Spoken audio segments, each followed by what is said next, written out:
So, good morning, everyone, and welcome to this important panel session on sustainable financing mechanisms and investing in occupational safety and health, hosted by the Institution of Occupational Safety and Health, IOSH, here at EXPO 2025.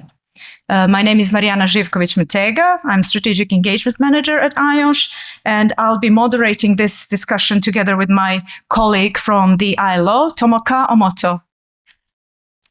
Hello, everyone. My name is Tomoka Omoto. I work for the social finance team at the International Labour Organization. Our team is based in Geneva. I'll be moderating this session together with Marijana. Very pleased to meet you today.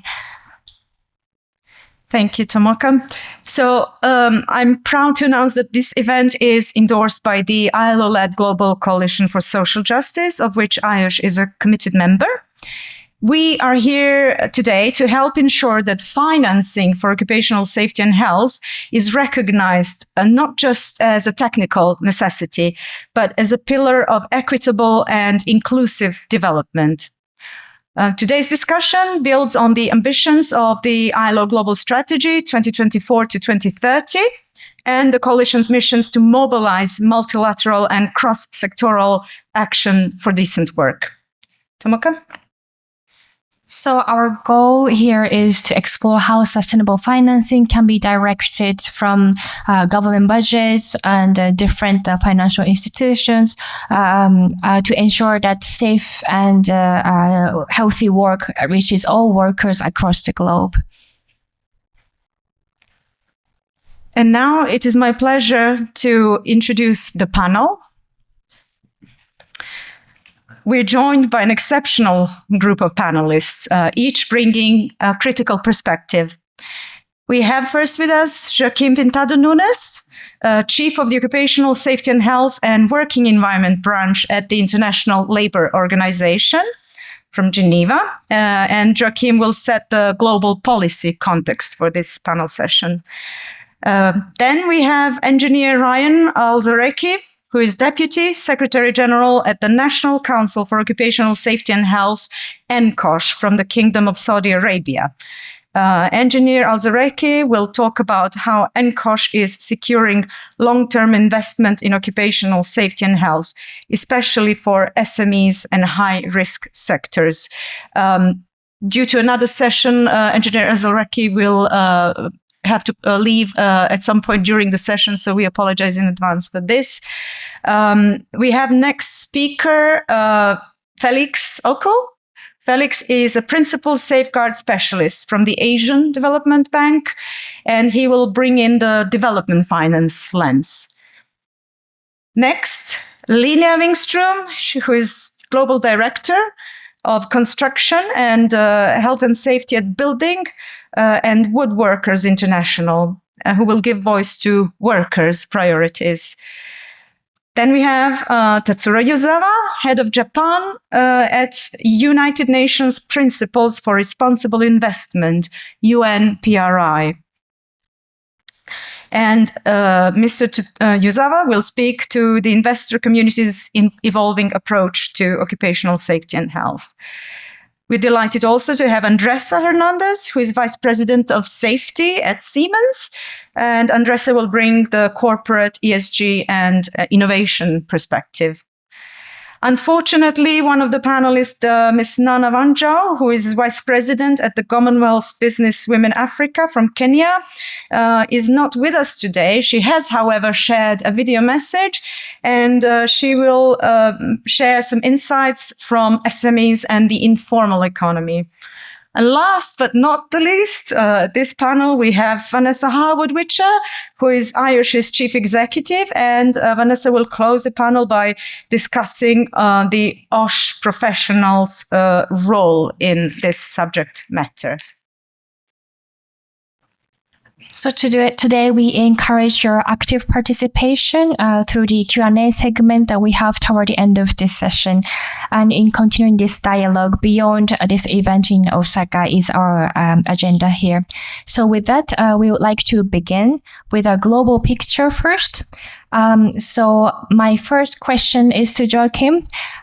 So as branch chief of the OSH and working environment at the ILO, our question is if you could help us understand what does sustainable financing mean in the context of the ILO's OSH strategy, and also why is now the time for the action, as well as how are different countries financing the OSH system, and what are the biggest gaps that you are seeing at the moment? So thank you so much for the question, and first of all, congratulations for organizing this session on such an important event. Can I move there, because I have some slides there that I would like to show? Is it possible? They're there. Huh? They're already. Okay, very good. So first of all, sustainable funding for OSH, it's of course funding with long-term goals that are not too dependent on political agendas and can be pursued, in the long run. And as a matter of fact, as Marijana was saying, the ILO's global strategy on occupational safety and health, adopted in November 2023, is asking our members, and especially our member states, to ensure enough funding for national OSH infrastructures.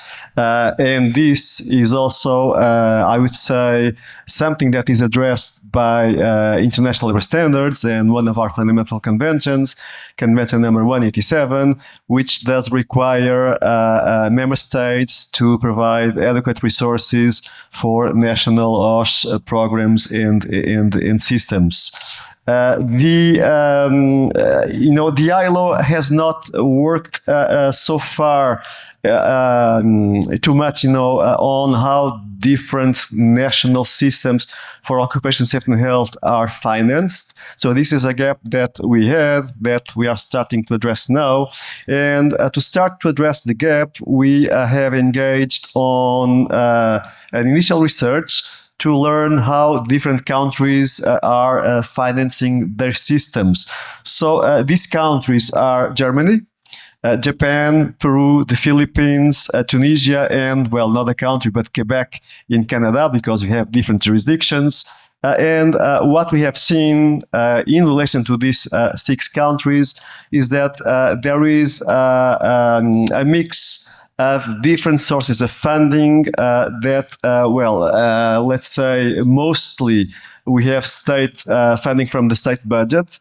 We also have, of course, the investment of employers in terms of ensuring that their OSH management systems are adequate and appropriate. We have some systems where the sanctions imposed on employers, the amounts of these sanctions are used also for preventive purposes. We have systems where social security funds do play some role in terms of allocating resources for prevention, although most of it goes for compensation, and also private insurance companies, especially in those countries where it is mandatory for the company to have an insurance that would compensate work accidents, occupational diseases, and any negative occurrence that a worker may face in terms of getting exposed to an occupational hazard.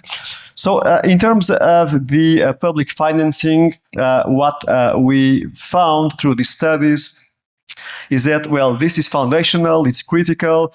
It allows to finance the resources of state institutions, and including regulatory institutions such as labor inspectorates, and those functions that have to be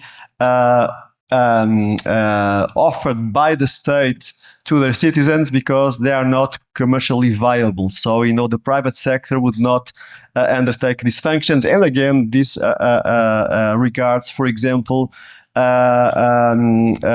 support programs for micro and small enterprises, and as well keeping functioning the national institutions that have a role to play in terms of occupational safety and health. Well, the limitation that we have with public expenditure, or the use of state budgets or local government budgets for occupational safety and health is that this is often exposed to fiscal consolidation pressures and also to shifts in political priorities. And what may be a priority today in terms of safety and health may not be a priority for the government that will replace the current one. So in terms of sustainability, there is a risk there. In terms of the investment of firms, of companies on their own safety and health, it's something that, of course, pertains and allows the company to comply with its own duty, with its own obligation of ensuring a safe and healthy working environment for its workforce. It allows the company to adapt the funds to the needs of the company, namely in terms of the type of sector where the company operates, the geographical region where the company operates. But in terms of limitations, we see sometimes that companies, and especially the smaller ones, may not see the investment on OSH really as an investment, but as a cost. And especially micro and small and medium-sized companies often face structural barriers to allocate sufficient resources or the resources that will be required due to limited access to credit, competing priorities, and quite often, the priorities given to other needs of the company rather than preventing occupational accidents and diseases. In terms of the sanctions imposed on employers, well, there is a couple of countries where part of the product of these sanctions is used for preventative purposes. For example, for training the lab inspectors, for training other regulators, for awareness-raising campaigns. But it is also a fact that in some cases, the product of these sanctions is incorporated into the general state budget.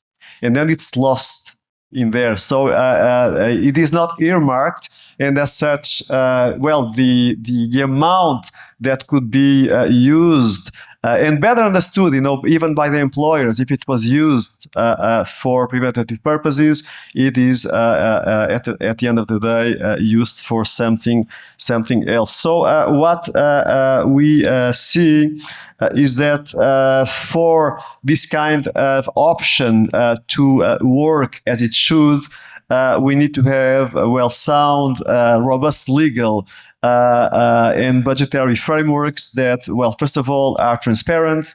The funds need to be earmarked, legally earmarked, and there should be consistency in the use of this source of funding. Just to give you one example from my own country, a part of the product of sanctions imposed on employers is served for training lab inspectors on occupational safety and health, but that is legislated. So it is clear that that part, it's not the whole amount, but it's half of the sanctions imposed. They are used for the training, initial training and long life training of the inspectors. In terms of the financing mechanisms that are embedded within social insurance schemes, these can also serve as good channels for managing occupational risks, especially when they are funded through compulsory contributions by the employers and in some cases by the workers as well. They provide for compensation for work accidents, occupational diseases, rehabilitation, reintegration programs, and in some cases, limited, I would have to say, for funding preventive measures. This type of funding is sustainable, it's long-term, but the fact is also is that in most of the countries that we have started with in terms of research, the funds are almost on their majority allocated for compensation purposes and not so much for prevention. And I would say that when the investment is used for prevention, this is quite limited. In terms of the commercial insurance markets providing coverage for occupational risks through private sector products such as insurances, these are also in most of the cases used to pay for for compensation benefits, medical treatment, rehabilitation services, and in certain jurisdictions there is a part of the amount received that is used for prevention, but again it's also very limited. Finally, we could also speak of the external financial aid coming from institutions such as the ILO, multilateral or regional development banks, etc. This helps. It is a seed that quite often can stimulate in national investment into the national OSH system, but it's not sustainable. And it should be seen exactly as it is. It's something that assists in developing the system, but if this is not integrated into the broader state budget, and if there isn't a commitment from the state to develop and strengthen the national system, this again, it's in the long run, it is not sustainable. So my last slide is again on which I think I saw a while ago exactly, the key findings on this initial study we have started. It's not yet published. I hope it will be published by the end of this year, early next year. Again, it's that, there is no perfect model. Each source of funding comes with, pros and cons. And at the end of the day, what is relevant, I would say, is that each model will follow very much the characteristics of the country, what is legislated. And again, what we see in many of the countries where we operate is that there is a tendency sometimes, as there are so many competing priorities, for the country to rely too much on external funding. And this is not sustainable at all, although, of course, the external funding is quite welcomed, again, as I said, to stimulate, further investment. So this is just, what I wanted to share in terms of our initial research. Thank you. Yes. Thank you. Thank you, Joachim. I don't know about you, but I found this overview so insightful and a good, excellent introduction to the rest of the panel. Now I'm really pleased to pass the floor to Ms. Engineer Ryan Alzareki from the National Council of Occupational Safety and Health of Kingdom Saudi Arabia. So the question for you is, if you can share Saudi Arabia's approach under Vision 2030, and specifically what mechanisms are in place to finance occupational safety and health for SMEs and across sectors. Thank you. Bismillah ar-Rahim. Good morning, everybody, and Sabah al-Khair in Arabic. First of all, I would like to thank you, Marijana, for this good question, and for Mr. Joachim for this insightful that help us to look 360 view for all aspects that can affect the success of occupational safety practices in many countries. And once we get back to Saudi Arabia, how do they, how do we implement the best approach to ensure the sustainability of OHS practices, compliance, and to ensure the safety and well-being for the workers? We have adopted a multidisciplinary approach, which is aligned with the 2030 objective, such as enhance the and empower the non-profit organization to be involved in the sector of occupational health and safety. In addition to that, we have started to provide from the government support a lot of training, which is free of charge, and it's provided with different languages. As you know, a lot of workers were in Saudi Arabia from many countries. So we'd like to ensure all the workers are empowered in terms of increasing the level of understanding and awareness of the risk within their environment to ensure they are safe and secure. And also, we have just established recently this year with maybe Mr. Joachim, we have a pleasure to have him in Riyadh while we launch the first National Institute for Occupational Safety and Health, which is a non-profit organization that's working in helping the SMEs to find a solution that provided to them to ensure using the latest technology, the most expert people in one platform that can help them to enhance the practices, regulation, policy, procedure within their small entities with minimum fees. And also nowadays we are working in developing a digital platform in coordination with the private sector and also the insurance sector to find a way. Once, let's say, as an example, we have one worker working in a certain sector, then he would like to shift to another sector. Usually, to ensure the safety and well-being for this employee, the new employer required to look at his history in terms of medical history to ensure he is fit for this certain task in new occupations.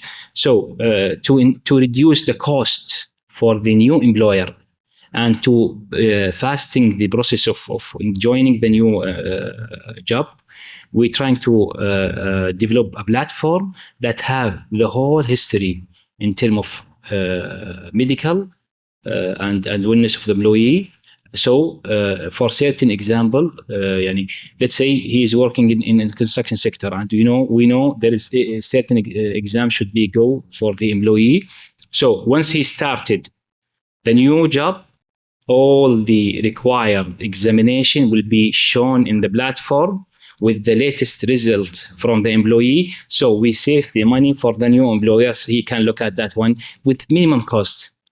This is one of the approach that we are working in. In addition to that, we are working with the companies.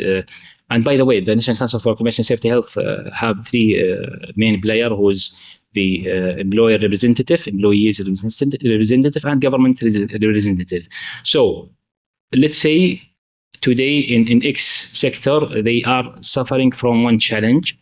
There is a committee have been created in a sectorial basis, each of which have SMEs, each of which are come to us with a certain challenge with a proposed solution. So we deep dive with the solution, whether it's fit with low cost for the employee, for the employer, and for the employees to ensure fast hire and fast start of the job. Then we provide to them let's say provide to them a platform, electronic platform that hold all the information for the required task and for the previous task. This is the way. And also we are working nowadays during this conference with our colleague, because you might notice during the EXPO participation or the GISHW participation, we have many companies from Saudi Arabia coming to the events.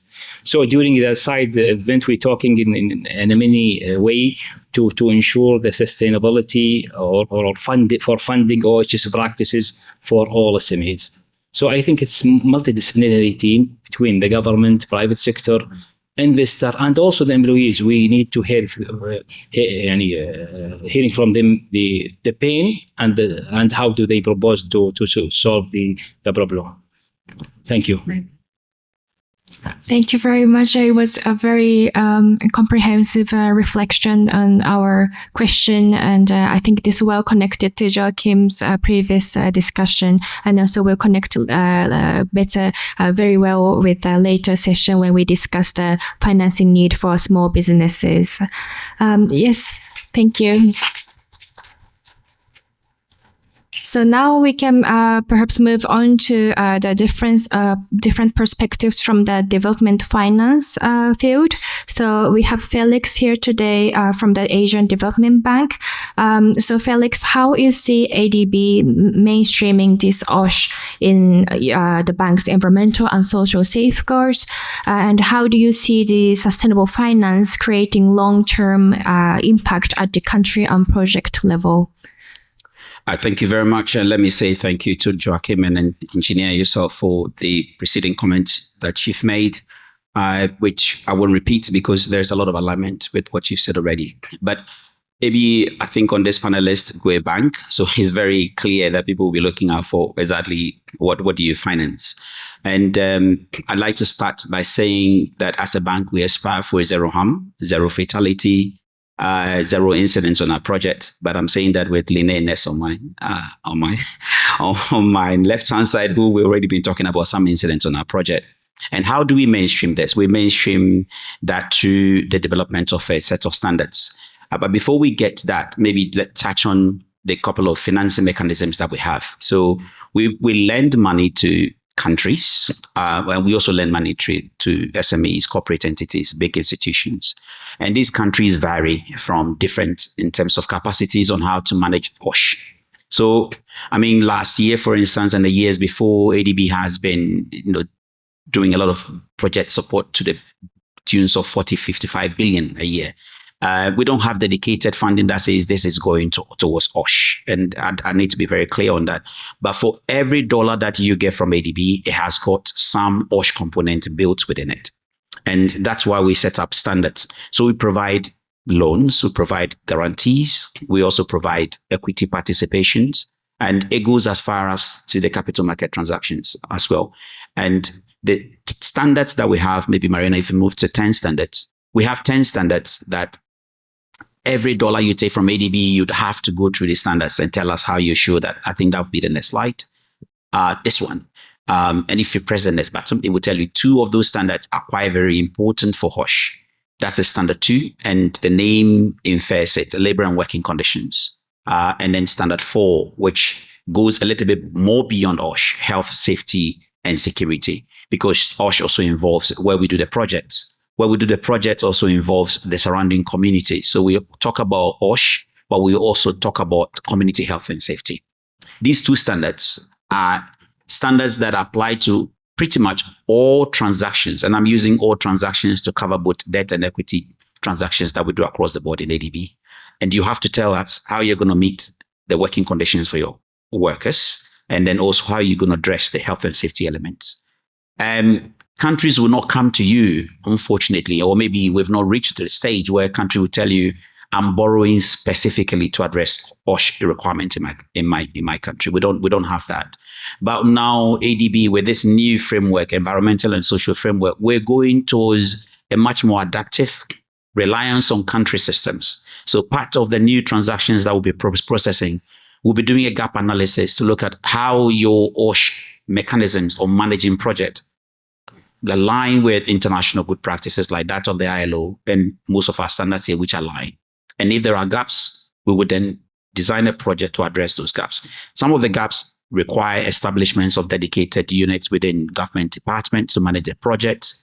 And some of the gap filling measures that we've been doing also requires deploying special skills, health and safety professionals that are paid by ADB to ensure that the project comply with the relevant requirements.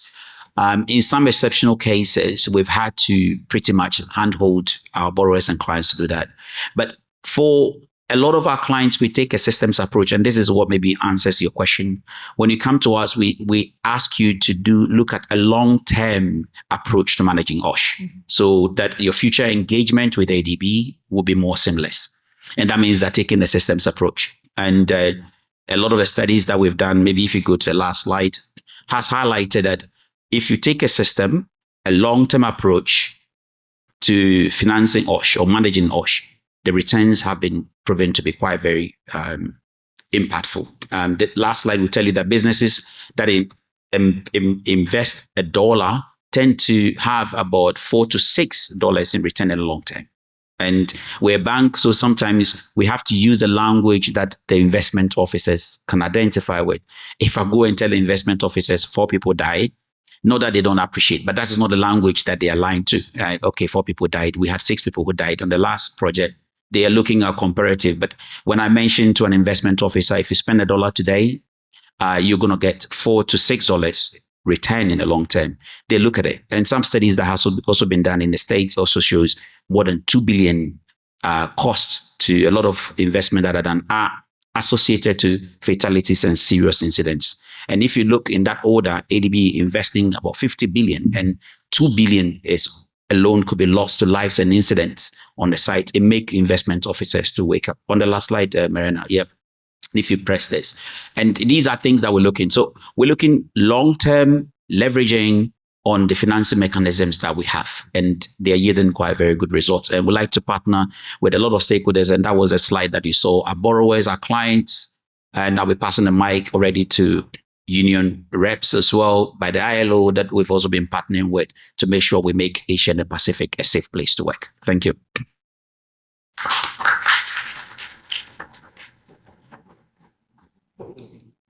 Thank you very much, Felix.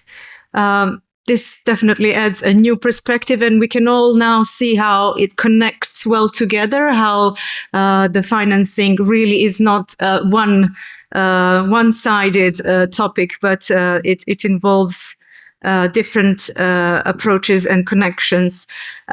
Lina, because Felix just mentioned the relationship that you have with the ADB, I would like to ask you, from workers' perspective, how do trade unions see their role in ensuring that in financing decisions create decent and safe working conditions, especially in high-risk sectors and in major infrastructure projects? And what does worker-led implementation of OSH look like? Thank you very much, and thank you for all the panelists. So since the World Bank started with their first safeguard policies 25 years ago, my predecessor that had the job for 30 years, she was placed at the World Bank to help them write the first safeguard policies. So we've been involved throughout this process.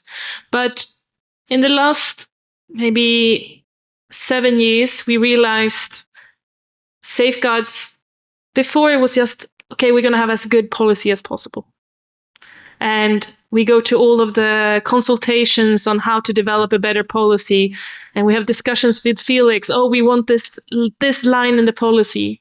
And then at some point we realized we can have as many policy updates we want, but if it's not implemented on the ground, it really doesn't matter. So what we did was, and ADB was really front runner here. We signed an MOU with them in 2023 about how to work on the ground, how to really make sure that it's not just a discussion about what's on the paper, but how can we make sure that the implementation takes place. And as Felix alluded to, it's not perfect. We have many fights. There's many serious incidents on sites. But what we're trying to do is really looking at, okay, how can we utilize our capacity, the workers on the ground? And I think that's what many people forget when they build a OSH system, is the workers are the ones that's there every day. If they don't report, the OSH management system will never work. And if they don't have a trade union or someone that can represent them, so they're not scared about retaliation, that they don't risk their job from reporting, then we're not going to have an effect. So this is what we've really been starting to work with.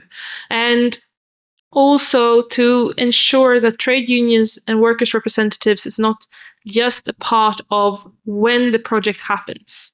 When already the problems are on the ground. Many people see a trade union as just causing problems, but that is if we come in too late. If we just get introduced into the process after a fatal accident, yeah, I will be angry and I will be fighting, and that's how it goes.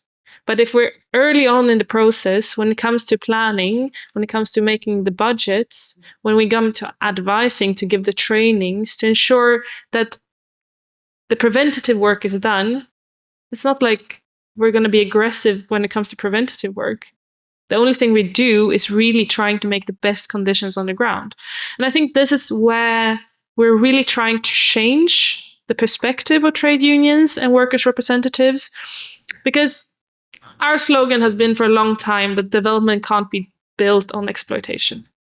We put a lot of money into these projects. Let's make sure that the workers that do them also come out safe. We can't say that, oh, it was the country has developed, we have a big hydropower plant, we have energy. Yeah, but how many died on the way of getting there? And what is the OSH costs, the long-term costs for injuries? So we need to have a holistic picture when we plan these things. And I always use this one, so some of you have seen it before, but it's really to think about the whole project cycle. We prepared this when the World Bank launched their new safeguards, and really seeing what is the project cycle and what kind of workers and trade unions do at the same time. So this is before the start of the project, before on site. And that's always been a real big problem, because in environmental and social impacts assessments, the workers' perspective and the OSH perspective was often forgotten, because you have a stakeholder consultation. So you go to the site or where the site will be. So you meet with the local community. You have maybe a risk assessment on women's, what will be the impact. Usually there was always a standard line on labor. So the labor impact on the environmental and social impact assessment would be, there's going to be an influx of labor and there might be an increase in HIV and AIDS. That was the only risk for labor. While that is the workers that's impacted on the ground. So we really try to make sure that national unions gets invited into this process, because it's true, there's no worker on the ground when you're doing the impact assessment. So how do we make sure that we really get the full project timeline when we look at before the board approval, making sure that they've heard if there's been complaints about this project, or there's been other projects that have failed in the past. If there's, when you do the procurement, how do we make sure that there's the right contractors to win, the serious contractors? So it goes through the whole thing.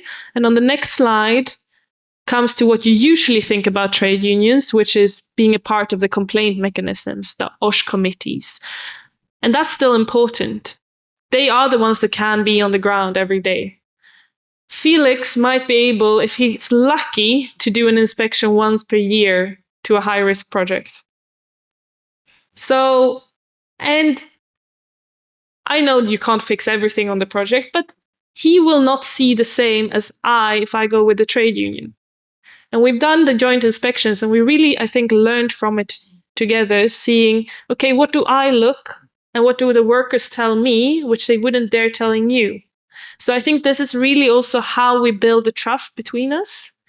It doesn't mean that we're not going to have conflicts, but it really means that, okay, when I get a call from the site, I give a call to Felix and say, hey, you need to look into this. And I think that's the culture we really need to bring through all the financing.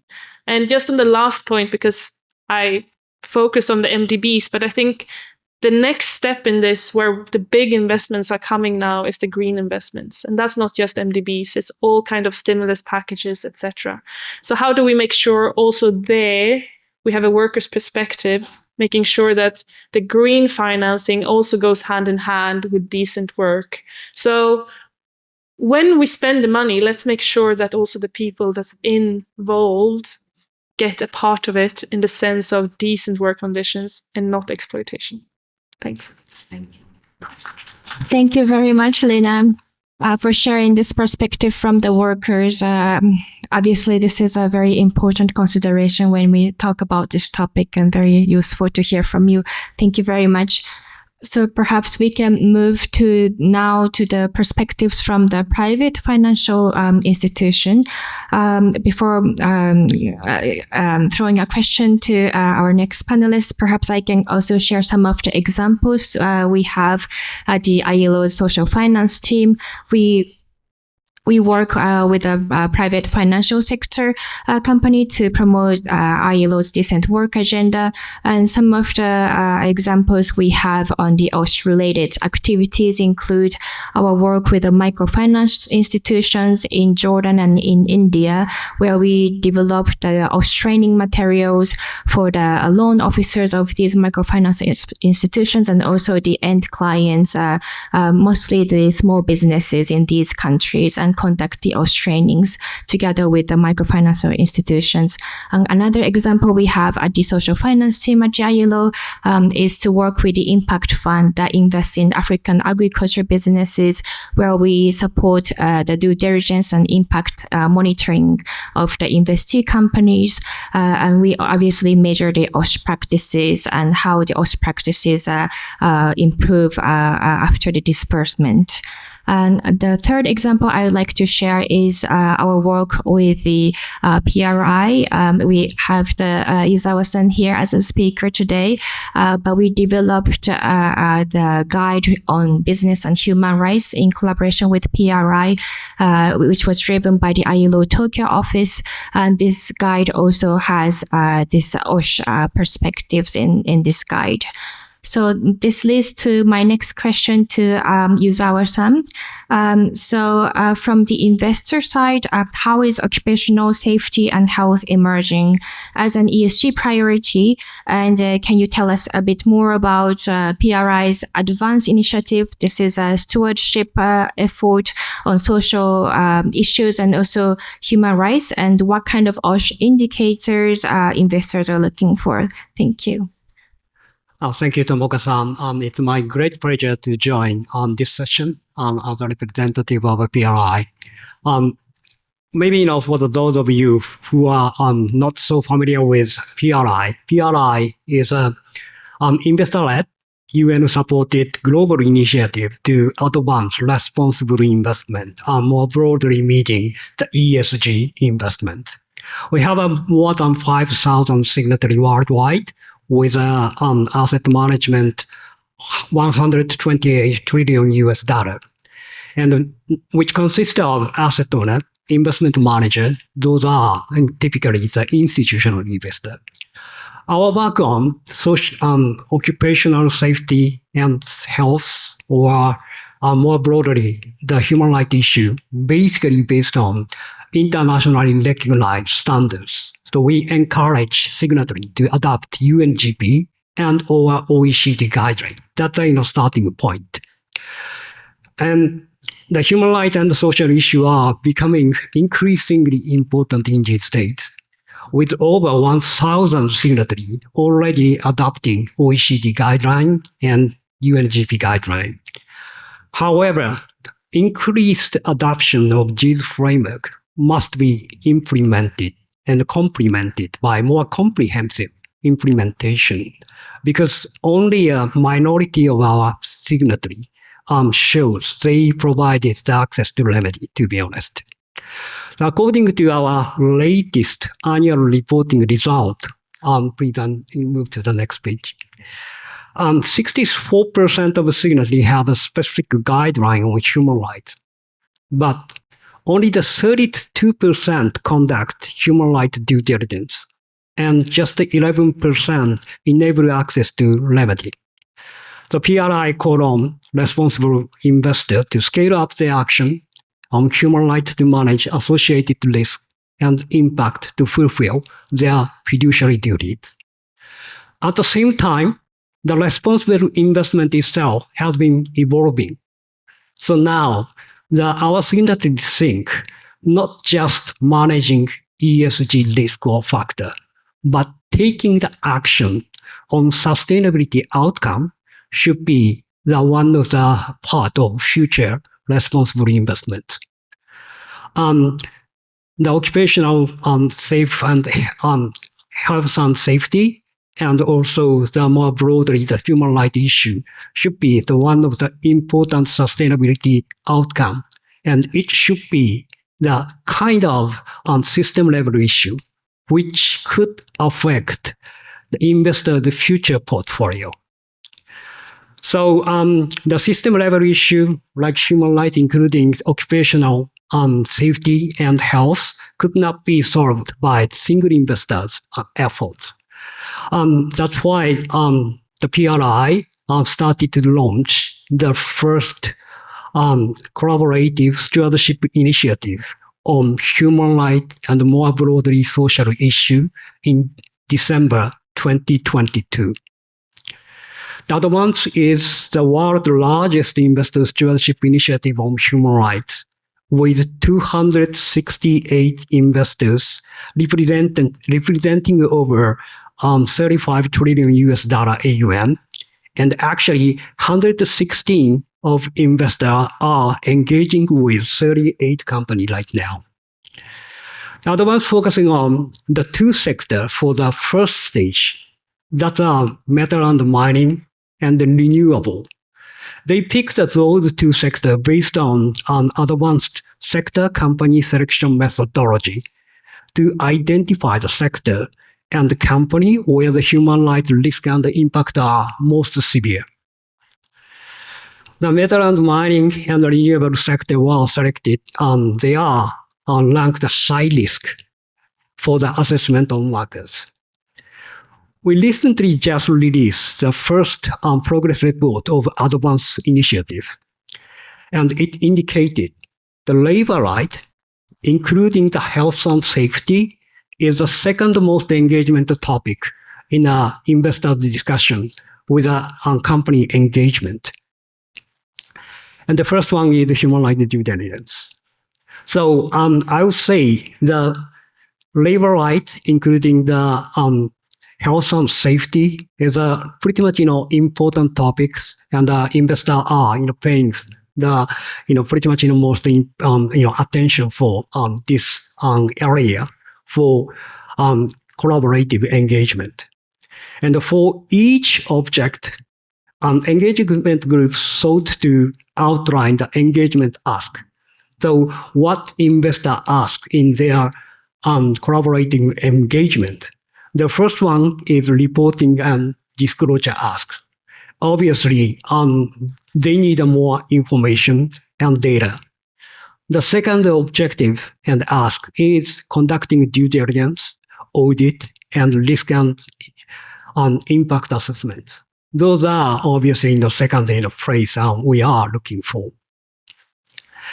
And maybe just touching upon what's appropriate OSH performance metrics and the indicator. That's a little bit difficult question because the investors are looking for pretty much materiality related indicator and metrics depending on the specific investee companies.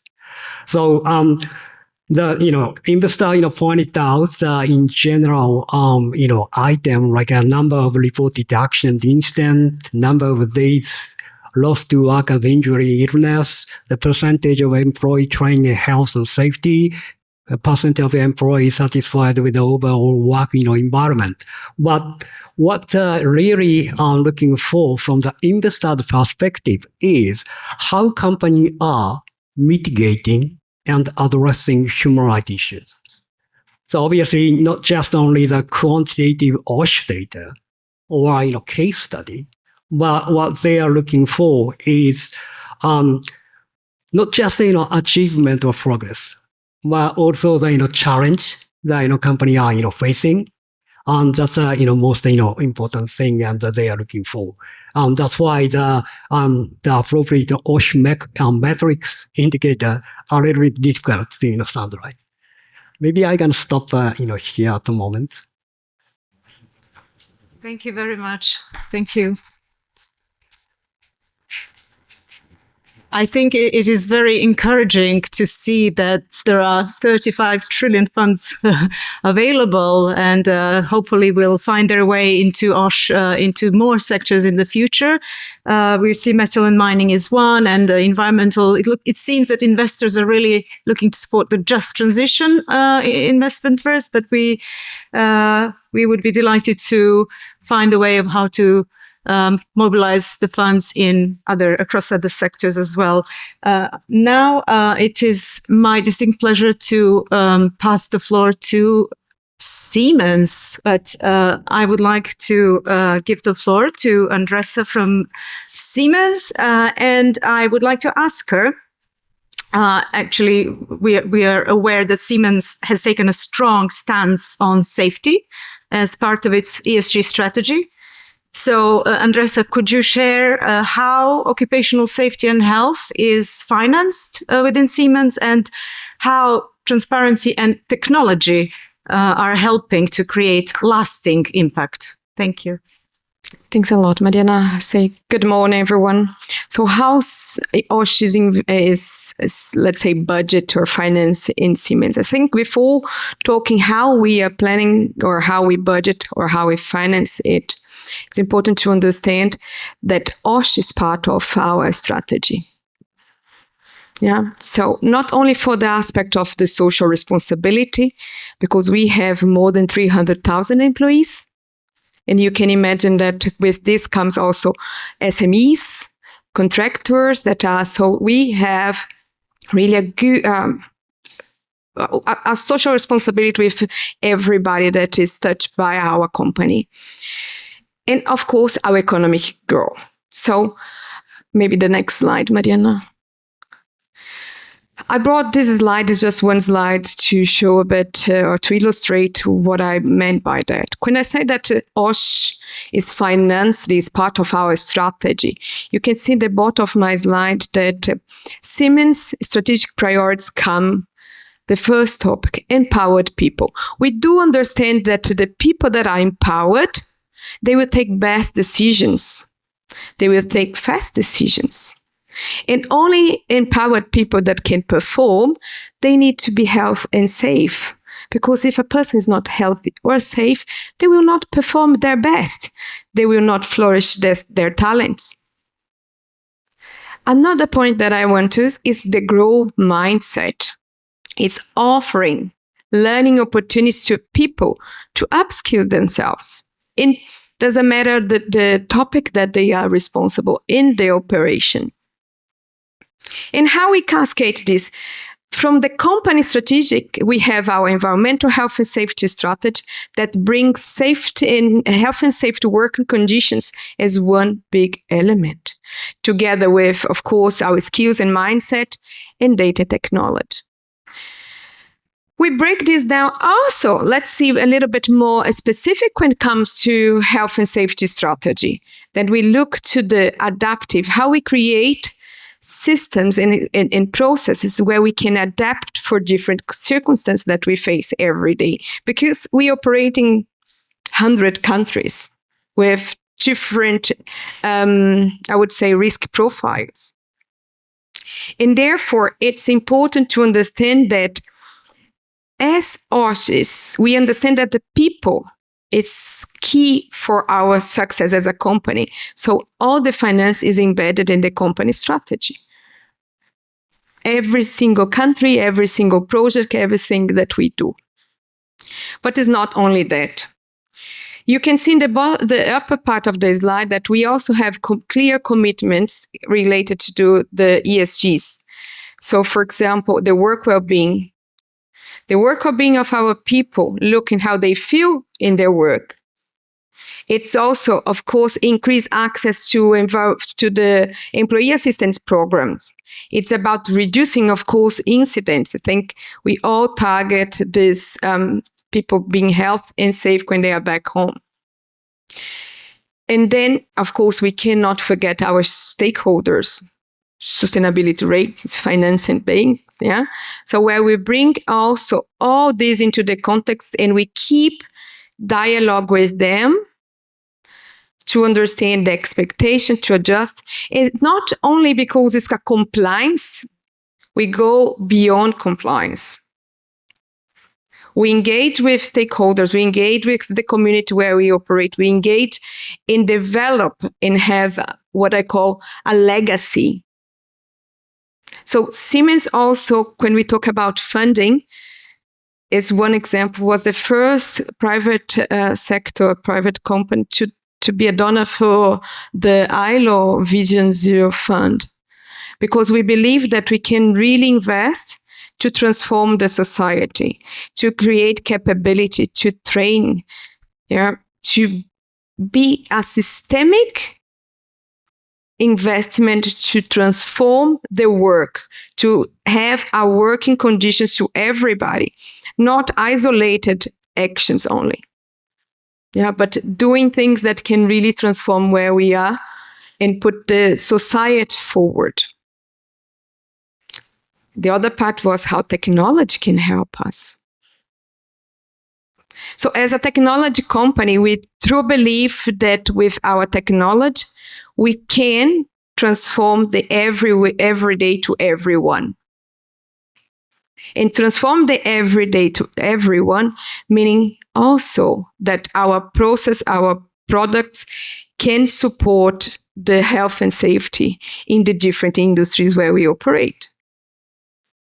And we also embedded the technology into our health and safety strategy. Looking how can we remove people from the line of fire? How can you use technology as a game changer?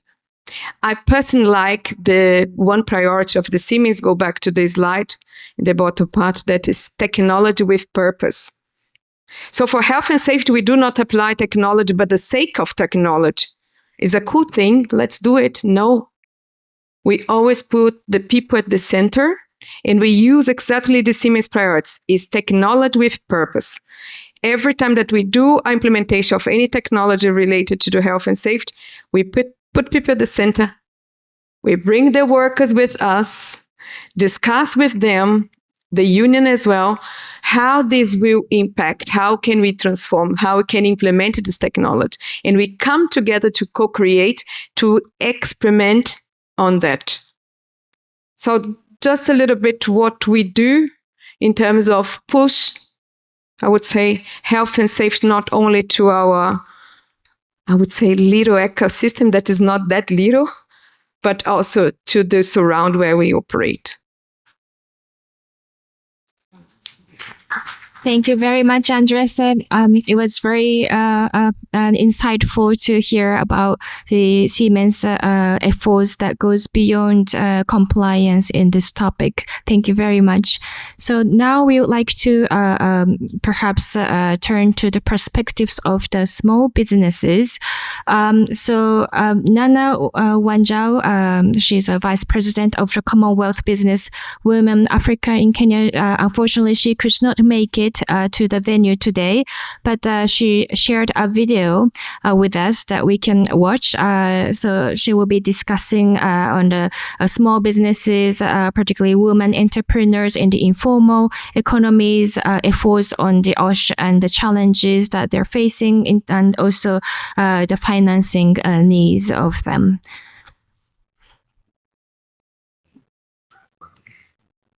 Greetings, dear colleagues and guests.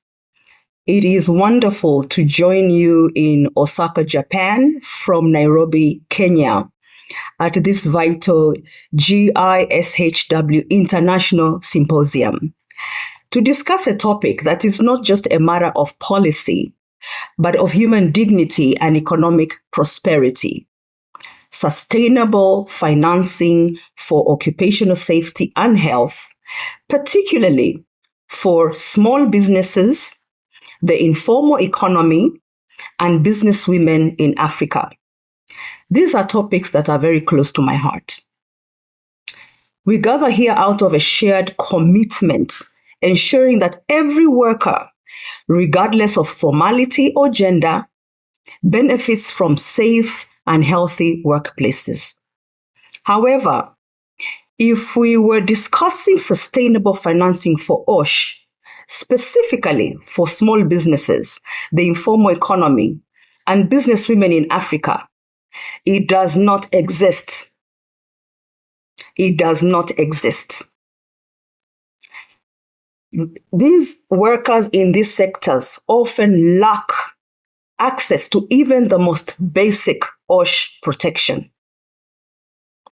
Today, I respectfully propose ways to mobilize capital, align policy frameworks, and foster partnerships so that informal and women-led micro-enterprises can thrive in safe, productive, and sustainable environments.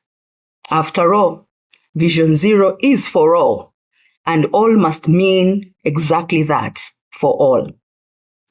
I propose bringing OSH financing into focus. Recognize that these entrepreneurs and workers are key drivers of local economies. Without targeted support and investment, they remain excluded from the benefits of safe, productive workplaces, perpetuating poverty, ill health, and inequality. Framed support systems, SMEs often fall through gaps between government safety programs and private sector investment initiatives. Investing in OSH for these businesses ensures livelihood protection, productivity, and economic resilience. For women who often juggle income generation and caregiving roles, unsafe work environments pose both economic and social threats. Because of financial constraints, the women cannot afford daycare, so they come with their babies, bringing them into these unsafe environments, completely unaware that she is exposing her baby to extreme danger. So it's not just the women or mothers who are at risk. We are also putting the next generation at risk. Which brings me to my next point. Lack of awareness. Many informal sector workers are unaware of OSH risks and protections. Even where knowledge exists, there is a lack of affordable, accessible solutions. Let me touch on gender bias. Women-led enterprises face additional barriers, such as limited access to business networks, training, and capital tailored to their needs.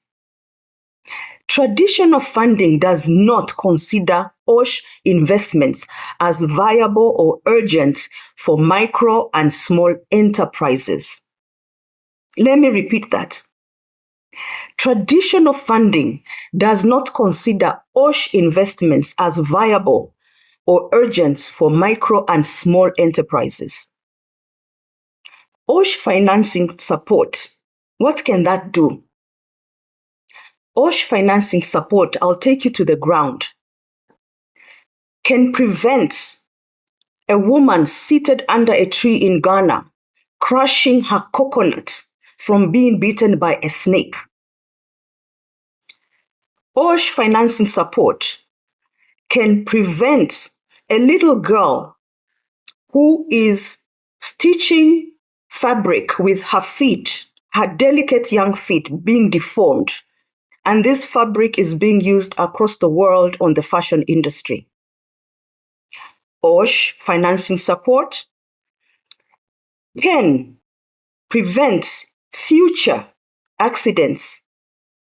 Could have prevented the woman who was carrying a hot pot of oil to go and prepare her fish from slipping and falling, and the oil falling on her face, burning her from face, all the body down to her toes. OSH financing support can prevent in the future women becoming blind, the women who are cooking in open air in hot pots full of oil. What happens is that the oil splatters into their eyes, the smoke gets into their eyes. In a year or so, the woman is losing her sight. OSH financing support can prevent women working in mines from walls collapsing on them and burying them alive. I could go on and on and on. The reality is there is insufficient data. There's a lack of granular data on OSH risks in SMEs, making it harder to make business case for investments. As I close,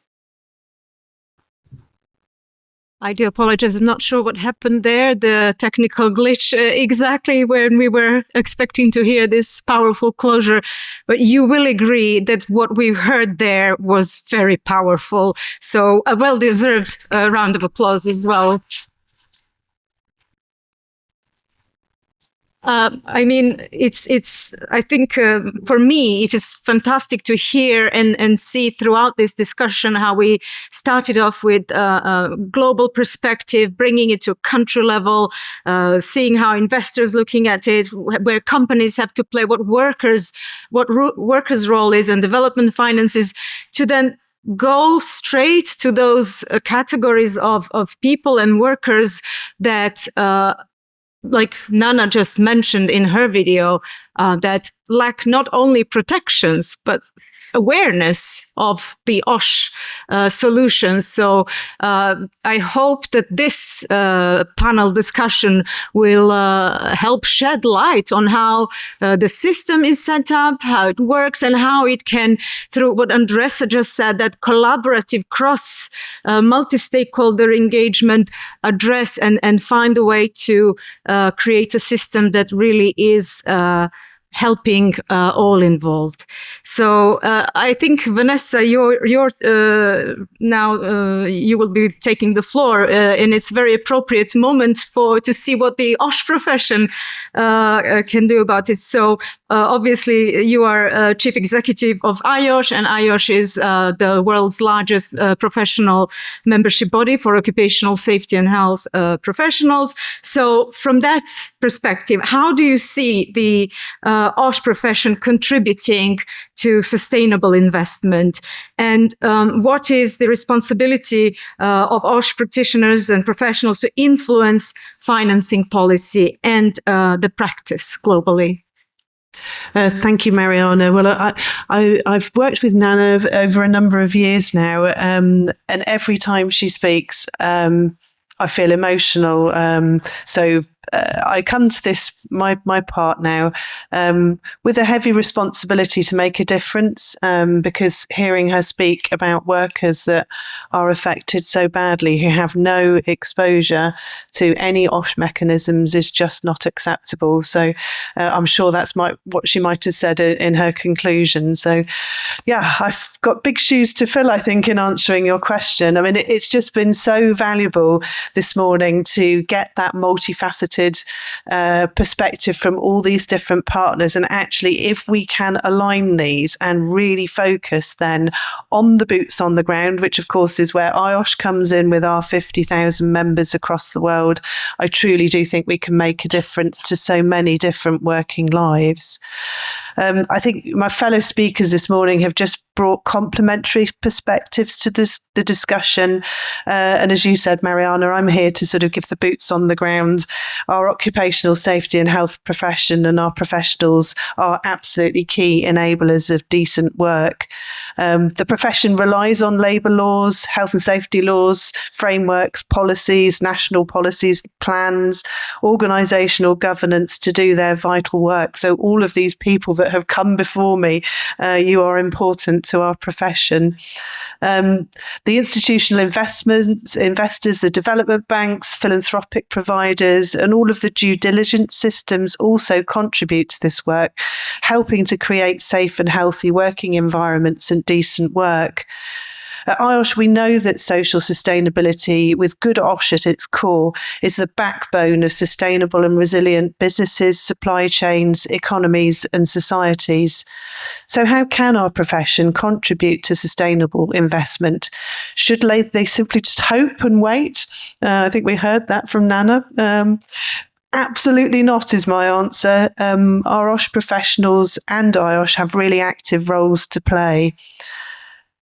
And this is because safety and health professionals are at the forefront of safeguarding and protecting our most valuable asset in any organisation. Of course, it's people.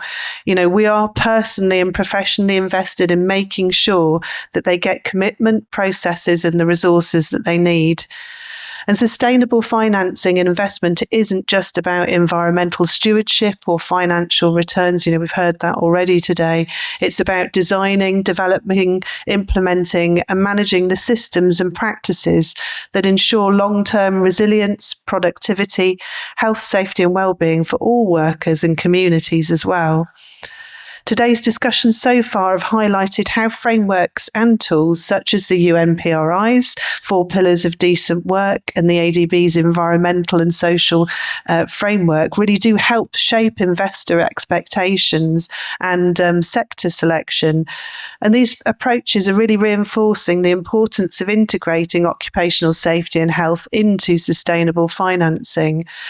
And the value of investing in OSH includes taking a prevention first approach that mitigates and reduces risk and unlocks value. It drives business performance, as we've heard from Siemens, particularly in supporting the SDG work and decent work. Robust occupational safety and health management systems, which of course OSH professionals use every single day, reduce the risk of workplace injury and ill health. And we know that that costs nearly 3 trillion a year. Money invested in occupational safety and health protects against downstream costs and liabilities, and it's also been shown to have a multiplier effect, again we heard that earlier, on returns that reinforce the economic value of what our members do and how those returns on investment can be realised within a business. We know that organisations with strong OSH cultures enjoy improved morale, loyalty, performance and productivity, and that in turn, of course, attracts investors who are increasingly scrutinising social performance. The work of health and safety professionals contributes directly to at least 30 of the UN's Sustainable Development Goal targets and demonstrates that OSH is a central pillar of global development. OSH professionals are not just advocates for safety and health. They, and we, are the largest professional body, are strategic partners, helping organisations to balance cost pressures with the imperative to protect workers, to innovate and create value that endures. So to your second question, Marijana, what can OSH professionals do to drive sustainable financing? I think there are probably 4 things. So firstly, to advocate for the resources and preserved or increased budgets. So within organisations, within supply chains, promote the principles of good OSH, influence corporate governance standards and leadership commitment, and really make the case for sufficient resources and protected budgets in what many organisations are facing as challenging times. I think we really have to note this isn't a cost, it's an investment in people, in performance and the prevention of harm. And use this information to present the return on investment argument for good OSH. I think my advice is don't be afraid to highlight the true costs of doing nothing, emphasise the financial and human costs of neglecting OSH, including lost productivity. Again, we noticed that at Siemens, the reputational damage and the long-term impact on communities. My second piece of advice really is around initiating and leveraging sustainable financing. So engage with financial decision makers to ensure OSH OSH considerations are embedded in financial planning and budget committees, advocate for OSH standards and impact assessments to be part of all major financial or operational decisions, champion due diligence and responsible procurement by pushing for procurement policies that prioritise suppliers meeting required standards of social and environmental responsibility, with OSH criteria really being embedded in supplier evaluations. Look out for and mobilise sources of finance. With the support of their organisation, our OSH professionals could explore private finance, institutional investors and philanthropy to support OSH innovation, especially in those underserved sectors that we were hearing about or in regions across the world. My third bit of advice would be around continuing to collaborate across the profession. This is where professionals through their networks, and IOSH obviously having 50,000 members across 130 countries in the world, we have power to be able to leverage that collective influence. Working collaboratively, OSH professionals can really amplify their impact, share resources and innovate so that we can prevent harm and we can build capacity. Those cross-sector partnerships also really work. We know this. Forging partnerships between governments, employers, workers and civil society, we can really share expertise and align on those best practices. And my final piece of advice, the fourth, is how we focus on the social sustainability, transparency and the reporting side of things. So really applying due diligence to what we're doing, and measurement is absolutely essential. We do need to ensure that's rigorous and that we are monitoring as part of social sustainability processes and reporting. We need to call for disclosure and transparency by reporting on OSH performance.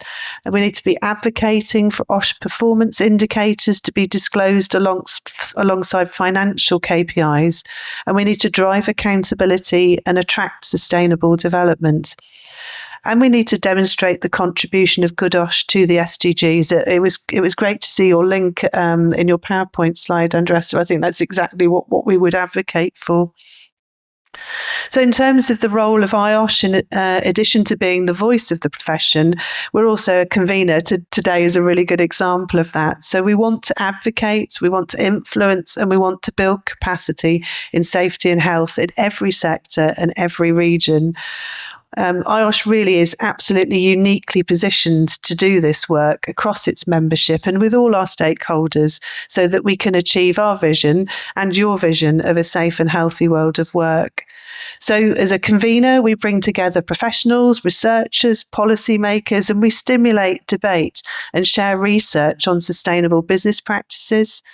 As an advocate and an influencer, we champion the business case for OSH investment and the integration of OSH into sustainable finance and its alignment with the UN Sustainable Development Goals and the UN Global Compact. And we do this through our strategy, Activate 2028. It's a main pillar of our focus. And as capacity builder, through those strategic partnerships and many of the campaigns that we run and our participation in global initiatives, we work with stakeholders to build capacity into OSH frameworks. Again, we talked about the development of skills, that being so important. So we focus on training, on education, and providing the right business tools to enable organisations to really harness the power of social sustainability. So in conclusion, this work highlights the importance of building OSH capacity, not just within individual organisation, but with all actors sitting on this table today, many included.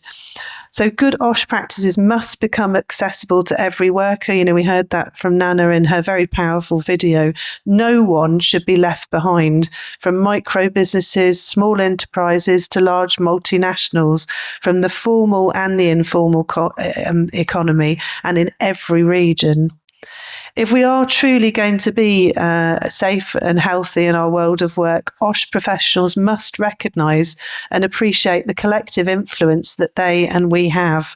We aren't bystanders.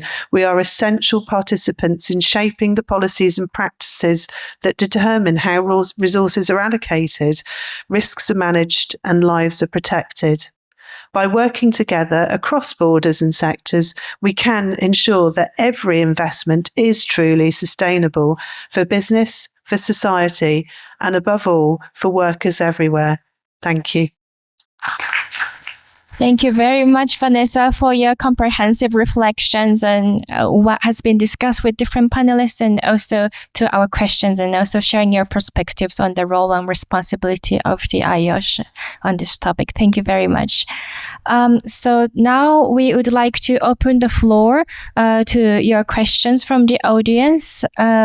So if you have any questions to the panelists or on this topic, please raise your hand.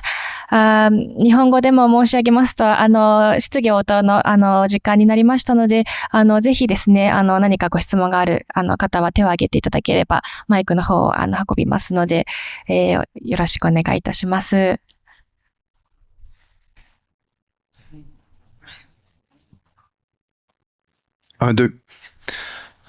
Good morning. Thanks for all panelists. Your presentation was really great. I really appreciate what I heard this morning.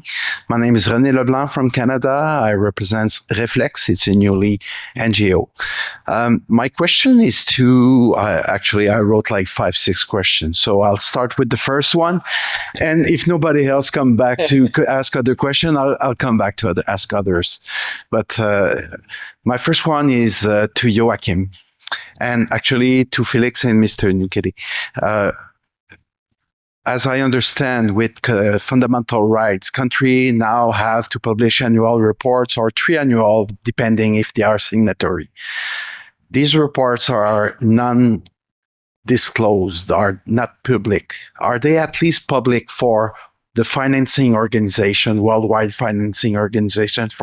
For me, a worldwide financing organization or worldwide UN should have access to these annual data so that they know that their investment, they can see the progress the countries achieve on a daily scale or on triannual scale.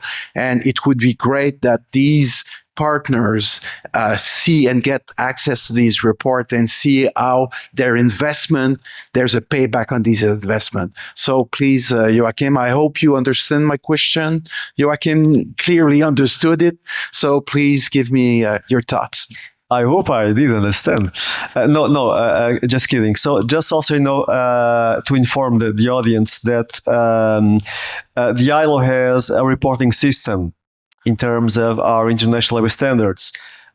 So every member state, once a given convention is ratified, has to report on implementation of this convention to the office.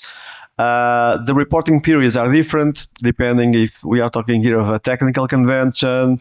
And when it comes to fundamental conventions, when it comes to a fundamental convention, and this is the case now of conventions number 155 and number 187, the reporting cycle is different for member states that have not ratified one of these conventions. So these member states will have to report every year to the ILO progress being made in terms of respecting, promoting, realizing the principles of the convention. And in terms of the member states that have ratified the convention or the conventions, they have to report every 3 years.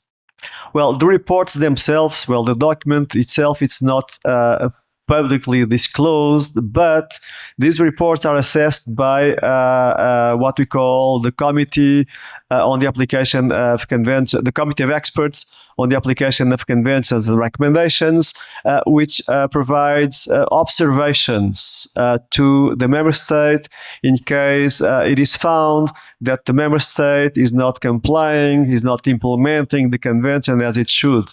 So, and this is available on the website of the ILO, and this is what I believe that the ILO has engaged with institutions such as ADB, other regional banks, other financial institutions, to including when programming work in a given country, so that the remarks, the comments of the independent supervisory bodies of the ILO can be taken into account. So the report coming from the member state, it is not shared with external partners, stakeholders, but the information coming from the ILO supervisory body, that is publicly available. So that is how it works.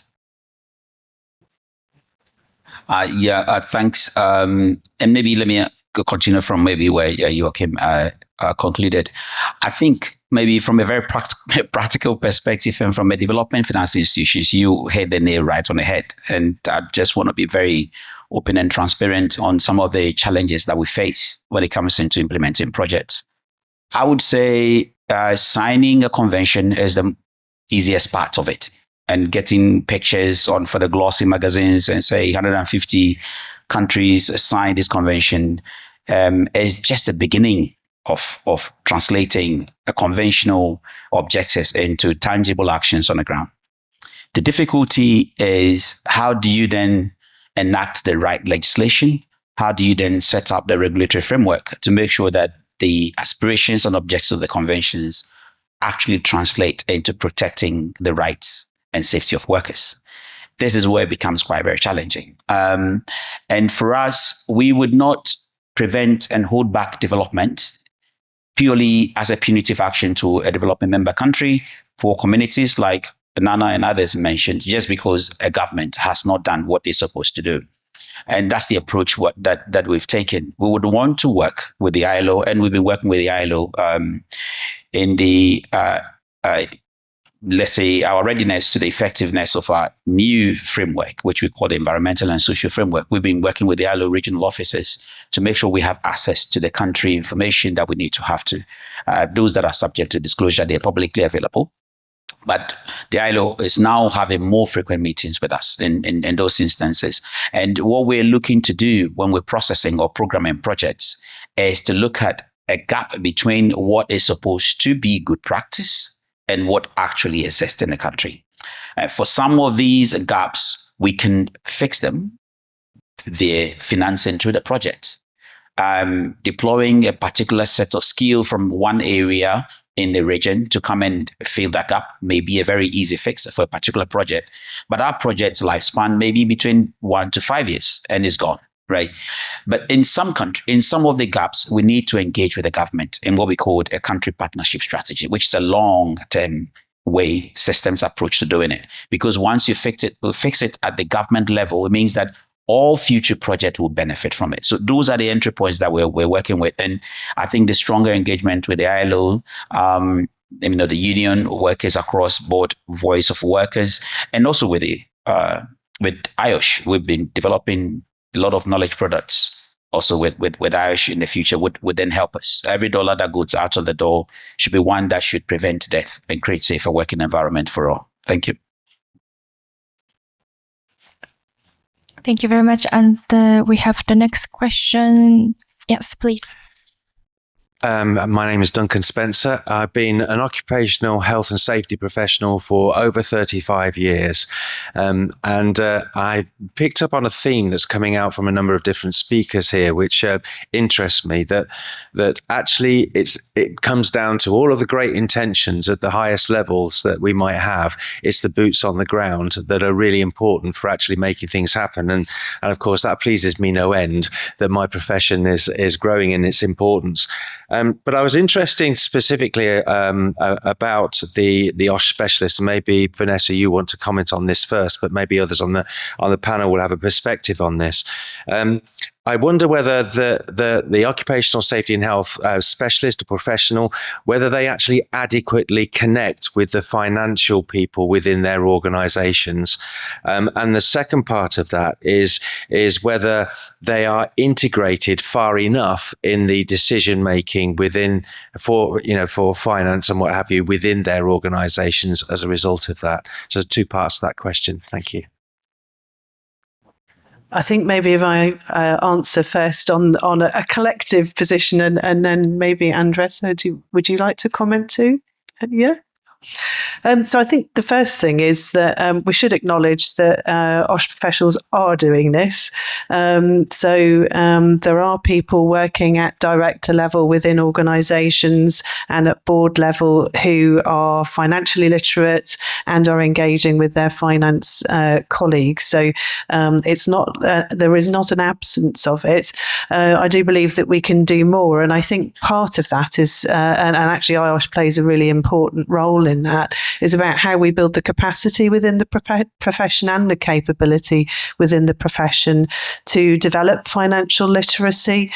So one of the things that IOSH has done to support its members, and actually this is free to air resources, is build a competency framework which shows professionals what technical skills they need to demonstrate, but actually importantly the business skills and the softer skills that are required for communication and understanding to be engaging with other colleagues. So definitely something to note, I think, is how we talk to our colleagues outside of the profession.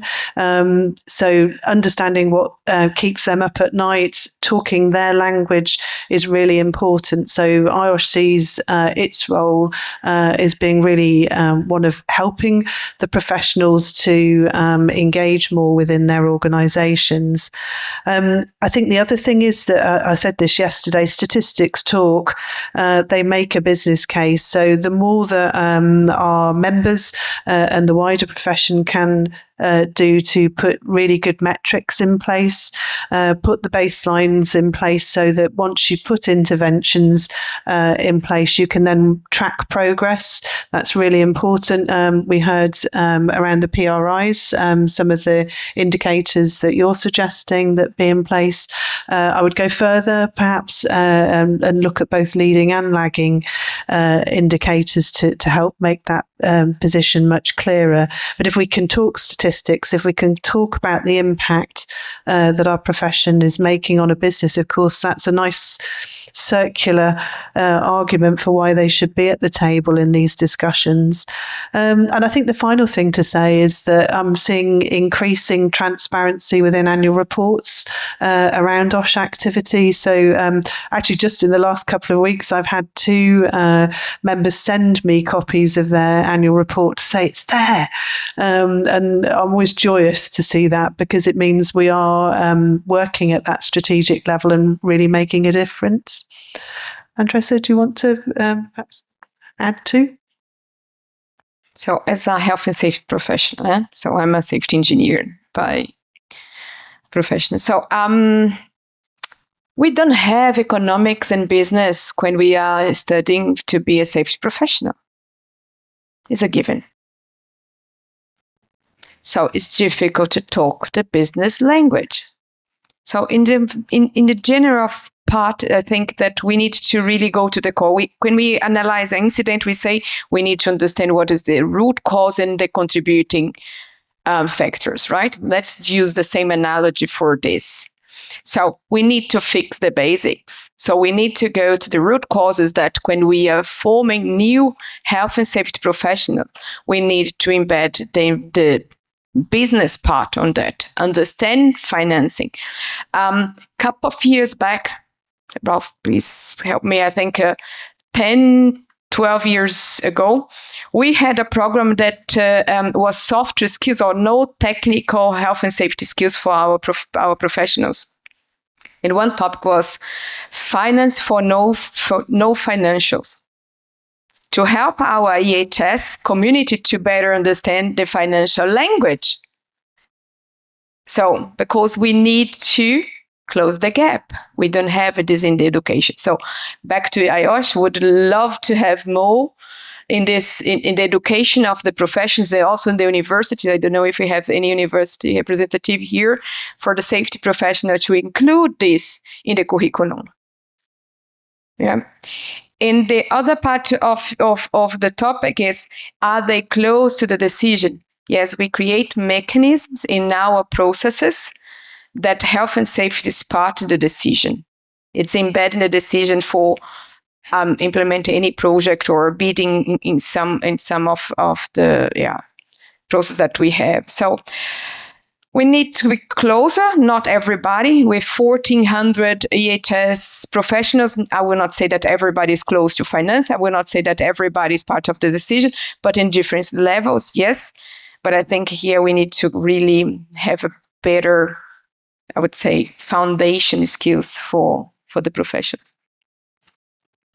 Working on it. We're going, all of us. I just want to add something that we see when we do inspections on sites. When you have someone that's the health and safety rep or manager, it's also something we really need to talk about, is how to give them the authority. Because we see often we have a junior person, especially if you have a construction site far out, because the senior ones don't want to live 6 hours car ride in a hydropower plant in Nepal. It's really hard to get the right people there. And then you might get someone that's a newly graduate from university, but you have to, and then we need to use the leverage for people like the bank to say, this person can stop the project, or he has the responsibility. Because that is something we really see, that at times we have the people on the ground. I've had a project where with the ADB, there was 2 fatal accidents. There was really pushing in money to hire an extra health and safety person.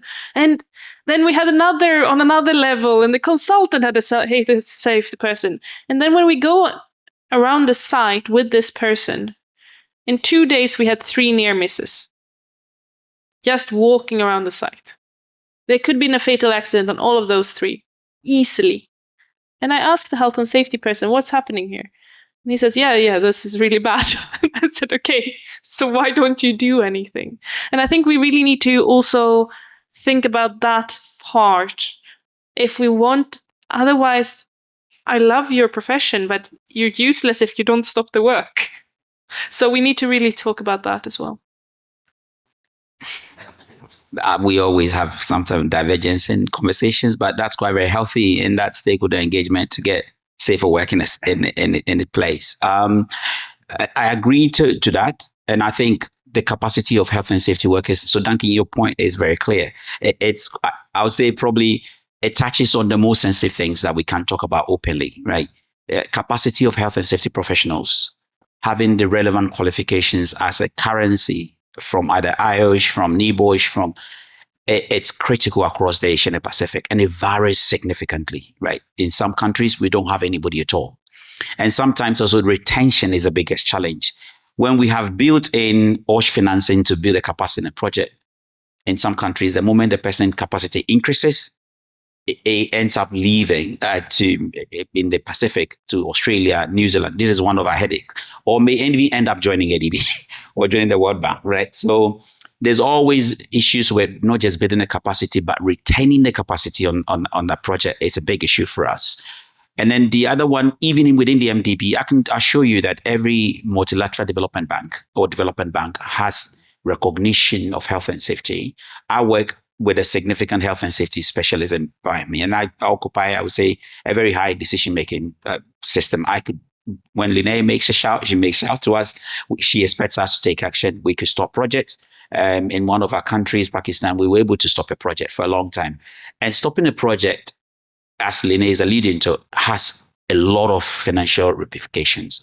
A $300 million project, when you stop it, it's not just stopping, but you have a contractor will submit idling charges, and that to tunes of millions. Let's be quite open to that.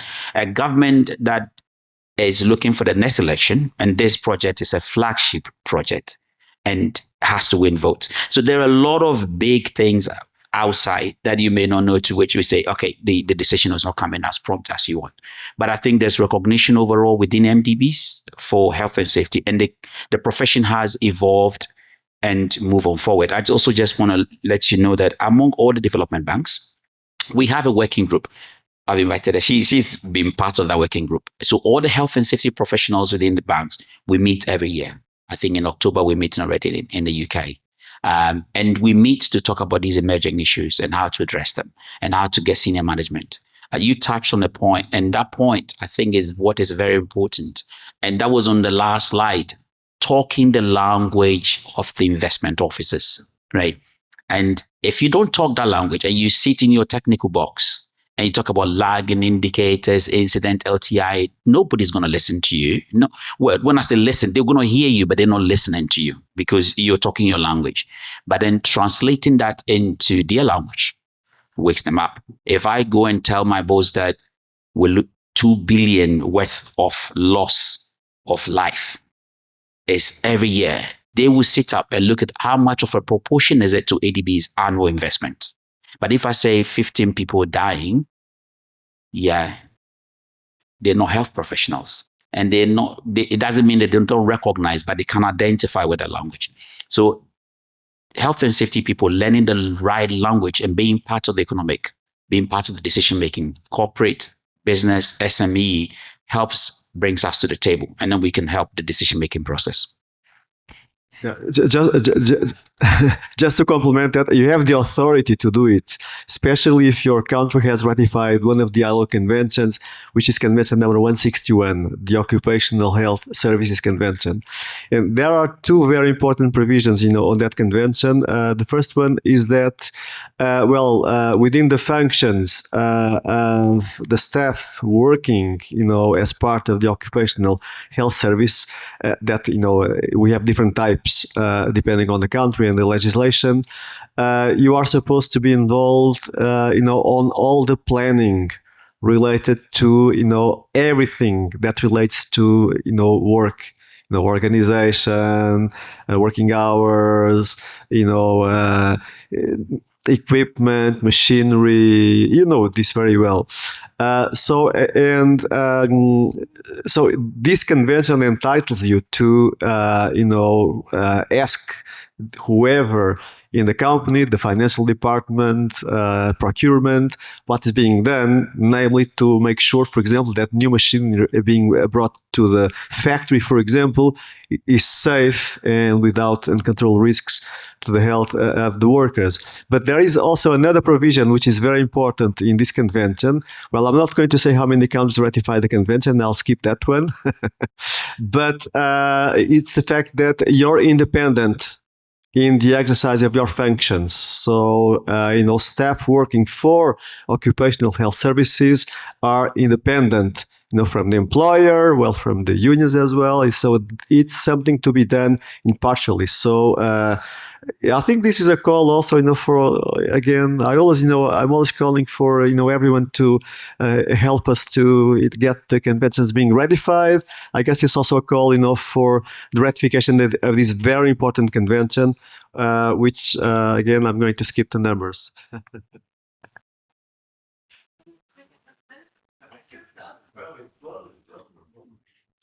I think we also have another question from the audience. Please go ahead. Yeah, my name is Ralf Franke. I'm heading EHS of Siemens. And I would like to draw your attention to a special aspect. So as a company, we have two main levers to impact the health and safety of our workforce. One is creating healthy and safe working conditions. And the other thing is to qualify our people to work safely and to live healthy. So, and we are facing a huge problem with unskilled workers in developing countries. And what I see is that the governments are not able to qualify people, to educate people.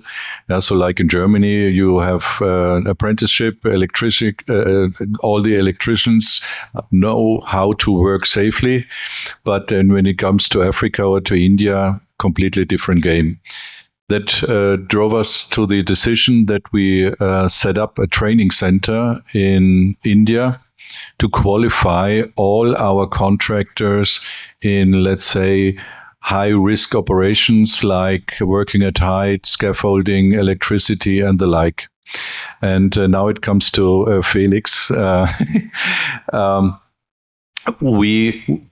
couple of years ago, we had a huge mega project in a developing country to double the power availability and development in this country with power plants. And we had a construction site with more than 10,000 people at the construction. And we worked together with a consortium partner, the biggest construction company in that country. And the whole project was financed by a development bank. So also the ESS criteria applied, but the consortium partner gave a shit on it. So after 2 months, we had 6 fatalities. What happened? The bank stopped the disbursement, so no more money for the entire project. Then the Minister of Energy called my CEO, told him, you won't get the money because your consortium partner messed it up, and fix it. Yeah, because the consortium partner had not the capacity and capability to fix it because they, as I said, gave a shit on occupational health and safety. And then we transferred the training concept from India to this country. I hired 150 EHS experts, spent a hell of money, and after 6 months, we had a state where we continued until the end of the project with more than 50 million working hours without any incident. And here it comes, if the World Development Banks would include the need to make it mandatory to have only qualified and trained people and skilled people at these sites, and if there's no availability of skilled workforce, then to set up these kind of training centers. And this is one of our projects in Egypt currently, together with the Vision Zero Fund, to develop a concept to scale these kind of training facilities in the entire construction sector in Egypt. But this could be maybe something where you can add some value to make it mandatory that these kind of trainings will be available at all your finance construction sites. So just as a small request. Well, I couldn't agree with you more. And Duncan, you can see how what I was explaining there. It's good that you showcase, and I'm happy you mentioned India for good cause. You didn't mention the other country, which is quite also very good for disclosure purposes. But let me just maybe say 1 or 2 words there. So procurement and contract management is another area where I think health and safety professionals need to also get a bit of awareness. And I would explain how we work. We have a procurement guidelines, but those who implement the procurement guidelines are the borrowers and clients of us. There's been a lot of criticism, and this has also made a lot of development banks shy away from being a little bit more assertive with requirements. That the fact that I borrowed money from you does not mean that you have to be on my neck and tell me everything that I need. I am a sovereign entity and I determine the way we do it. And I'm going to be quite very open and transparent to you on the leverages that we have when we give money out. We have set up the guidelines that says you have to follow these procedures, but we don't implement that. You, the borrower, so maybe we mention India. I'll stick to India because for good cause. Indian would then do the tender process. The only thing we have is what we call a no objection. We can only object. If after India has gone through the process, if we're not happy with something, you can only object to it. But India, as a sovereign organization, would have to implement by the guidelines. Now, we've realized over the years that this mechanism is not working because most of it go for what we call a least cost approach. So Siemens here would have gone into consortium with maybe another consortium.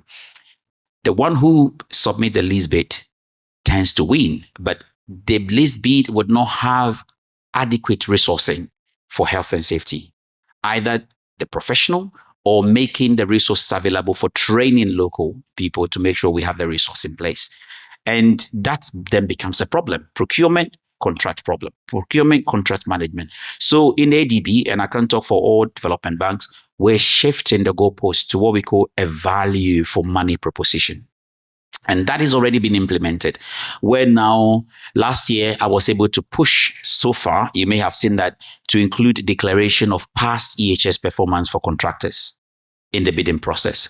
This was quite very, very aggressive. And I became a little bit unpopular in the bank for pushing this. My objective was to include that in the evaluation, that if you tell me that you've performed very badly in your previous project, we should factor that into the evaluation.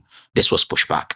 So it's only declaration as of now. You have to tell me, at least tell me what happened in the past performance. So in that case, for instance, whether that JV or consortium that you work with, if in the future they have to apply for ADB, they must declare. And then in that case, when they win, we have to take a differentiated approach on how to prevent recurring of what happened in the past on this particular project.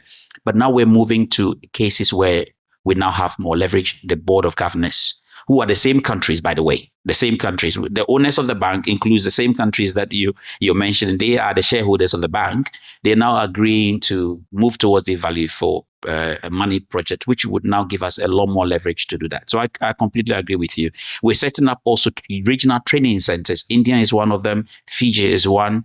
And it would touch on various aspects of the work, from technical, safeguards, legal, that would underpin this new framework. This new framework that we're bringing would address some of these issues, and it will give us a lot more platform to be able to leverage and solve these issues. But thank you. I agree with you.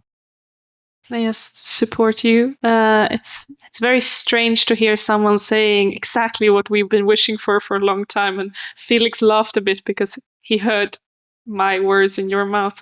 But I think the skilled labor is huge, and the lack of skilled labor, but also what we need to, and I'm happy to have that conversation with you, how we can lobby this together, because it's also part of the development.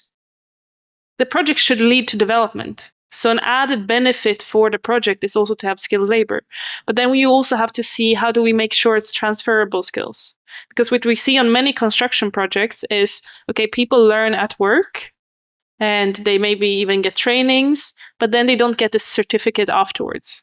So then when you have your next project and want to find the right person, he doesn't have that certification because it's been on-the-job training. It's not like in Germany that it's going to have the perfect apprenticeships. So how do we make sure that at least there's also some qualifications of what they do? How do we make sure there's tests so that then for the next project you're going to do in India, that it makes sense? Yeah, you do, and some people do, but it's really, it's not so systematic, and how can you make sure that you can hire someone from Larsen and Turbo afterwards? And then also, how do we, because I recognize what happens often is you take some when they do the bidding, some when they do the procurement, take off these costs first. The easiest, because what we had a problem for a long time, and Felix is working hard on improving the skills within the procurement department, is that it was just engineers that knows what is a too low price for cement. This is not a realistic bid on cement, so we say it's not correct. But they were not trained on what is an unrealistic cost for OSH. So how do we make sure that the procurement also have this, what is a realistic bid on labor costs? Because the easiest for most contractors was to cut those elements, because the one that assessed the bid don't have that capacity. So what we also been talking about for a long time is in the bidding having dedicated cost for OSH, for training, that can't be a part of the competitive bid. So the rest you can do. We have it. Yeah, but the MDBs doesn't have it in the procurement process. So yes, you have the rated criteria can be one thing, but in some projects you need to say, okay, 1 million will always be that budget. So that the one contractor that doesn't care, why not care if he anyway have the money to spend? So I think that's where we really need to work on making sure that the budgets are there, but also the argument of this is also part of the development. It's not just the infrastructure that the country get left with, but also a skilled workforce. Mm-hmm.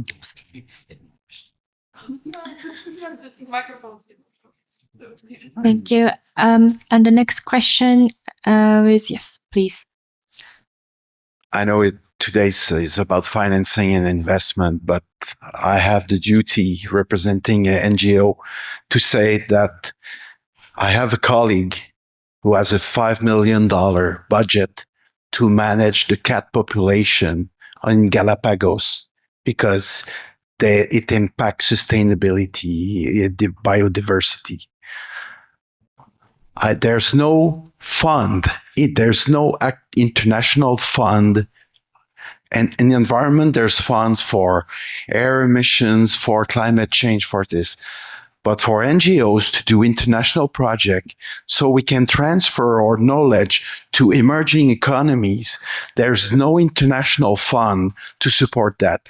I've tried to reach Gates Foundation, Rockefeller, everyone. It's like a 20-story building, and the best you can do is reach the 3rd level, but you never reach higher level. It's impossible to fill in the grids, and there is an important need to build an international NGO fund to support transfer of knowledge. And I'm really saying, not going there to do projects and so I get wealthy. I'm talking about NGOs to do projects. So we transfer knowledge, and these countries, emerging economy, have and build their own capacity. So this is a message I had the duty to say. I know it's about financing and investment, but there's an international need for a non-for-profit fund to assist and do projects. Thank you. I agree. IOSH is also an NGO since 2006. However, we have found that working collaboratively with some of these partners, the pooling of the expertise and the resources does enable us to carry out that more social purpose work.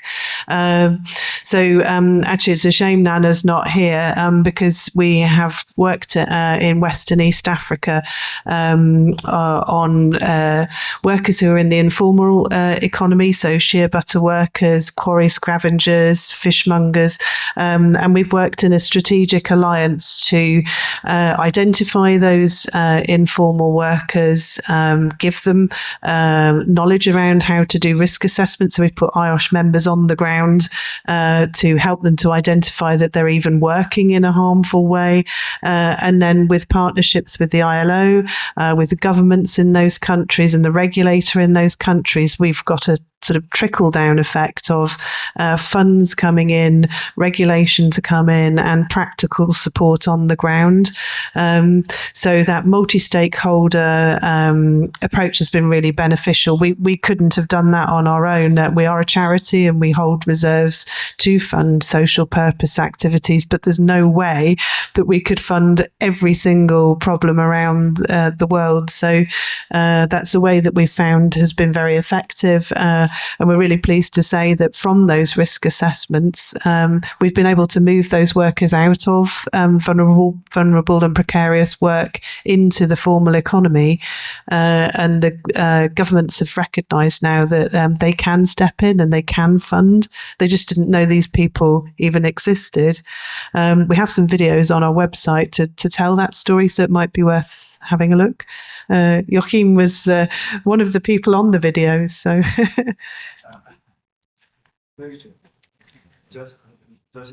Well, I'd even add, an international fund, not only for NGOs. We need much more than that. Just to say that, also, picking up on what, you were saying, in terms of skills development, and also what Linnea said, that, okay, but that needs to be also, linked to institutional development and leaving the skills there, once, the project is finished or the company leaves the country. And just to say that, also throughout the studies that we have been doing, although, we already know, of course, knew more or less that, the needs are so many when you think of the national OSH infrastructure, that it's really, and also what you said, Vanessa, in terms of, the development world and the informal economy, that indeed the different options for financing that I showed on a slide a while ago, they really need to complement, each other in many countries, because the state doesn't have the capacity. Well, sometimes the state does not have the interest, because there's so many priorities to be addressed, and OSH is not often the biggest one. And just also to tell you something else, so part of the studies that we are doing on the 6 countries, so we hired consultants, many of them working for government, and we asked them, so we would like to know how much of the state budget is spent on prevention. Only one was able to give us, this figure. Why? Because it's difficult. Because first of all, what are you measuring? Is it what? Just, funds going for, prevention programs, to assist micro and small enterprises? Is it, the funds going to pay the wages of the lab inspectors, or the functioning of, public laboratories? Or so it's so complex, and then again, these funds are scattered. They are given to, well, part comes from the Ministry of Labor, another part comes from, finance, social security. So even, having the knowledge of how much is going to prevention, it's difficult. And this just, leads me to the point that I really wanted to make, is that it's much easier to make the business case for companies. They know it, they understand there's a return on investment than for governments. And it's true, just because, again, it's more difficult to quantify, how much you put into WASH, you don't know. And what would be, the return on that investment? Again, okay, many that are not spending on compensation and rehabilitation, productive, life years that could be gained. But the source of the problem is that, you really do not know how much you are spending on safety and health at work. Thank you very much, Joachim. Believe it or not, we have come to full 2 hours of this discussion. We won't have time for any more questions, but just out of curiosity, can I see if there were any more questions? Can I see if you raise your hands, whether you had a question or not regarding this topic, and whether you found this topic interesting and valuable? Okay, I see a few hands. And I want to assure you that probably I echo everybody's here thoughts, that I found the first part incredibly valuable and important to have an understanding of the ecosystem regarding this topic. But the second part, where the questions came in, and this is also thanks to you who engaged in these questions, and seeing how the panel members interacted and identifying these opportunities for alliance and for finding joint solutions. This was extremely valuable to see. So I would like, probably you will agree, that this is just the first conversation, and that more needs to happen so that we create some meaningful change in the future with regards to sustainable financing. So in closing, I won't keep you too much longer for this beautiful day, which is outside, but I will just make a few points or reflections from today's discussions. What the panelists identified and concluded is that we need better identification and collection of data on the economic and social return of investing in OSH. And then we also need, what we talked about, more joined up financing approaches across public and private sectors, including broader awareness of financing models that work in different contexts. And finally, a commitment to continue dialogue and knowledge sharing, which this session aims to contribute to. So at IOSH, we believe that sustainable financing is one of the critical levers to unlock lasting progress on safe and healthy work. And we look forward to continuing this conversation beyond Osaka and turning this momentum into action. I'll pass the floor to Tomoka now to share the ILO's perspective. Thank you very much, Marijana. Yes, so thank you very much, the panelists and also the audience for this for attending this session. So from my perspective, today's session was also very valuable to explore how this topic can be addressed and considered at a different level by different stakeholders. I echo Marijana's point that we need to continue this dialogue beyond this event in Osaka and turn this dialogue into impact. Thank you. Thank you, Tomoka. And I just want to thank, please join me in thanking the panelists. And also a big round of applause to you who stayed here to support this. Thank you very much.